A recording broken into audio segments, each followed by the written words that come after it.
জানি না কার মা নাই, কার আব্বা জান নাই, কে জানি রে মাও নাই, বাবাও নাই, কবরের বাসিন্দা হয়ে গেছে। আল্লাহ কত দূরে যায়, কত দূর খবর নেওয়া যায়। বাঁশ বাগানের নিচে, আম বাগানে, গোরস্থানে 3.5 হাত জমিনে মা ঘুমাইলো। কত বছর পার হয়, মাকে বলতে পারি না মা খাইছনি। কতদিন পার হয়, আব্বাকে বলতে পারি নাই বাবা খাইছনি।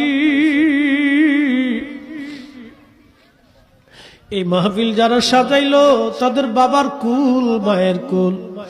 মাহফিলে যারা টাকা পয়সা, শারীরিক শ্রম আর মেহনত দিয়ে সুন্দর বাগানে যারা সাহায্য করলো, তোমার হাবিবের ঈদে মিলাদুন নবীর মাহফিল, আল্লাহ মেহেরবানি করে তোমার হাবিবের ইজ্জতের খাতিরে সবার আপনজনদের কবরগুলি